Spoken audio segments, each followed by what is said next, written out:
네. 코로나19로 저희 이제 청년 예배를 드릴 수가 없기 때문에 또 뭐 몇 주째 못 드리고 있고 못 드릴 것 같아서 이제 우리 이제 사사기를 읽고 있는데 한번 말씀을 나누는 마음으로 같이 한번 생각해 보겠습니다. 오늘 읽을 장이 이제 삼손에 대한 이제 이야기가 시작이 되는데요. 우선은 사사기에 대해서 간단하게 좀 살펴보겠습니다. 사사기의 핵심 주제는 말씀의 불순종에서 땅을 빼앗기는 이야기예요. 이제 사실 우리가 여호수아를 먼저 살펴보면 훨씬 좋은데, 여호수아는 하나님의 말씀에 순종해서 땅을 얻는 이야기입니다. 그러니까 하나님이 이스라엘 백성들에게 땅을, 가나안 땅을 주셨잖아요. 근데 그 가나안 땅을 싸워서 얻을 거냐, 순종해서 얻을 거냐가 중요해요. 근데 여호수아에 보면 땅을 얻었는데 싸워서 얻은 게 아닙니다. 이스라엘이 하나님의 말씀에 순종해서 땅을 얻은 거죠. 그건 나중에 여호수아서를 개관을 하면서 같이 살펴보도록 하겠습니다. 반면에 사사기는 하나님의 말씀에 불순종해서 땅을 빼앗기는 이야기예요. 두 번째는 이스라엘 백성은 하나님의 언약 백성입니다. 그런데 이 언약 백성이 가나안 백성 되는 이야기가 사사기 이야기예요. 그러니까 사사기는 좀 암울한 이스라엘의 역사를 이야기하고 있습니다. 또 사사기는 여호수아서에 있었던 안식이 깨어지는 이야기가 또 사사기의 이야기입니다.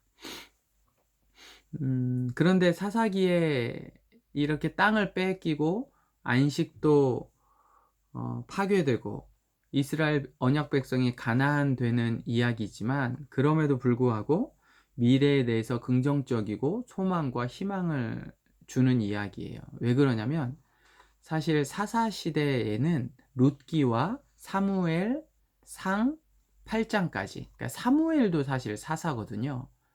그래서 우리가 구약의 10시대, 여러분 이제 기억을 하는지 모르겠는데 다섯 번째가 사사시대인데, 이 사사시대는 사사기만 있는 게 아니라 룻기와 사무엘 상 8장까지 사무엘 이야기도 있다라는 거예요. 그러니까 사사기가 계속해서 어떤 정점에서 타락해 가지만 반전하는 때가 오는데, 그게 룻기와 사무엘을 통해서입니다. 뭐 다음 주에 아마 룻기와 사무엘이 들어갈 텐데, 우리가 이번 주는 사사기니까 그 룻기와 사무엘에 대한 희망을 좀 가지고 우리 사사기를 좀 가겠습니다. 코로나19도 결국 꺾일 변곡점이 있습니다. 이 문제 해결됩니다. 이도 지나가게 됩니다. 그런데 언제 지나갈지는 이제 모르겠지만, 언제 지나갈지는 모르겠지만 이 사실도 다시 꺾인다, 회복이 된다 라는 생각들을 좀 하면서 이번 주 사사기를 묵상해 가도록 하겠습니다. 자, 사사기의 첫 번째는 서론이에요. 1장부터 2장까지가 서론인데, 서론은 어떻게 이스라엘이 가나안 정복 전쟁을 실패했는지에 대한 이야기로 시작이 되어져요. 왜 실패하게 됐는지, 그 이야기는, 그 질문에 대한 답은 말씀에 불순종했다라는 이야기가 이제 서론에 등장을 합니다. 서론은 1장부터 2장, 1장, 2장이 이제 서론이에요. 하나님의 뜻은 유다에게 올라가라고 했는데 유다는 어떻게 했어요? 시므온과 합해서 올라갑니다. 아주 사소한 것 같지만 이런 부분이 이제 불순종의 시작이 되죠.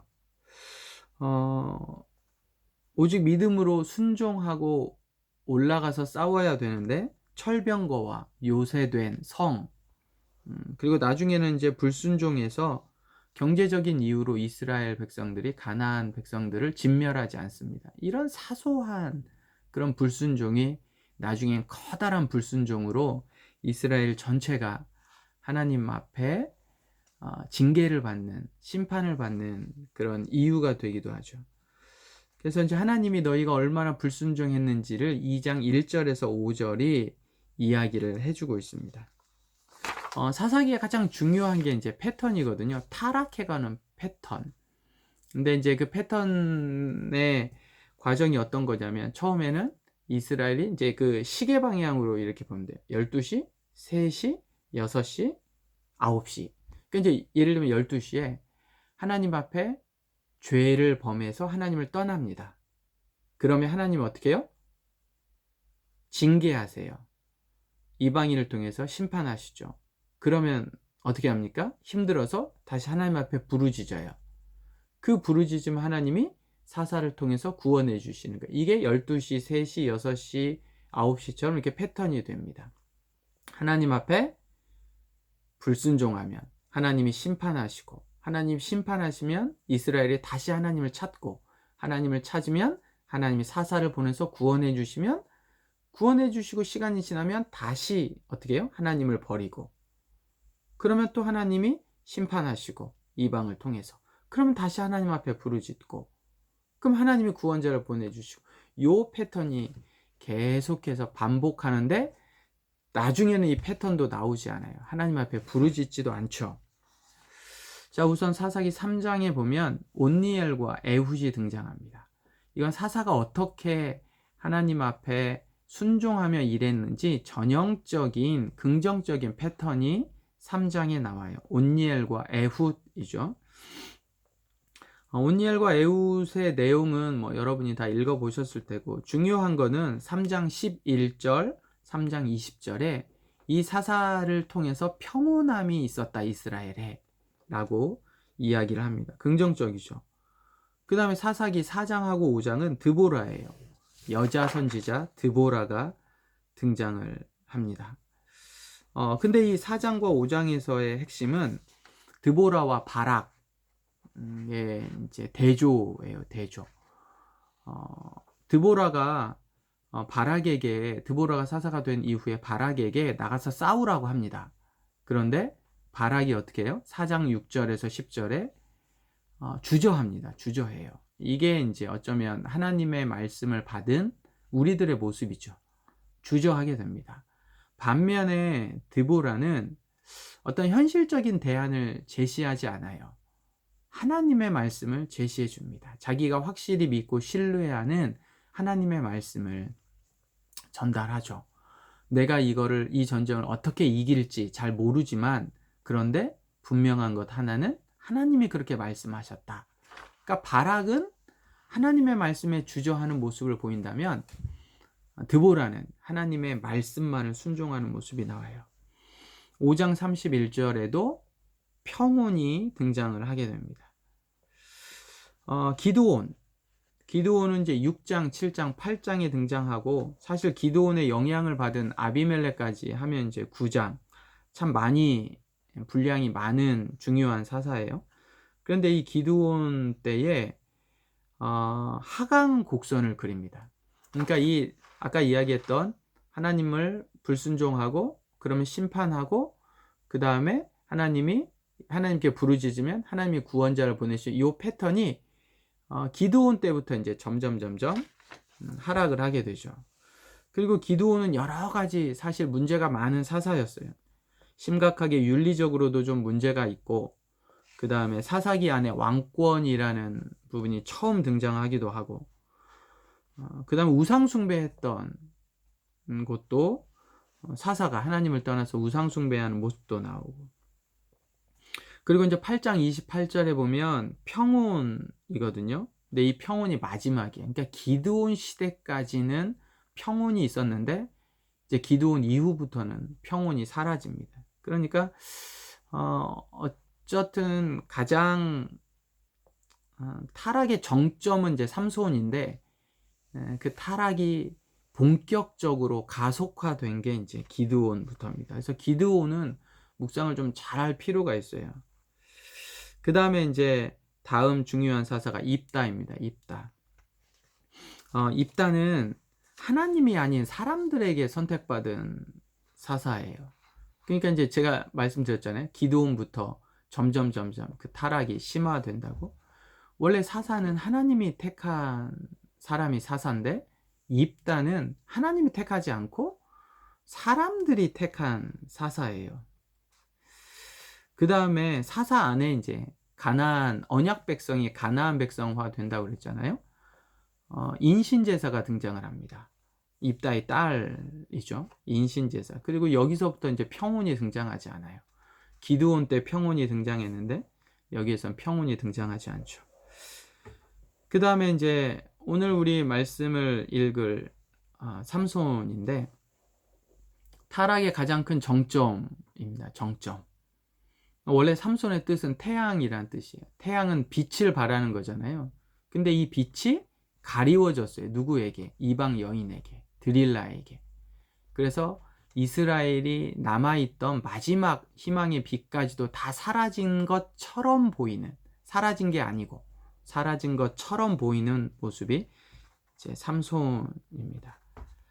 삼손과 이스라엘의 공통점이 이제 여러 가지가 있는데, 13장 2절에 보면 임신하지 못했다라는 말이 나오죠. 그러니까 생명을 잉태하지 못하는 모습, 생명이 없는 모습. 이게 이제 삼손과 이스라엘의 공통점이고, 이게 빛이 사라진, 어둠이 온 이스라엘에 깔려 있는 것처럼 삼손의 모습이 그렇습니다. 또 이방 여인을 좋아해요. 우상 숭배하고 이방 여인을 좋아하는 모습. 그러니까 하나님만을 사랑해야 되는데 이방 여인을 좋아했던 모습이, 이스라엘과 삼손의 모습이 비교가 되어져 전체 나오죠.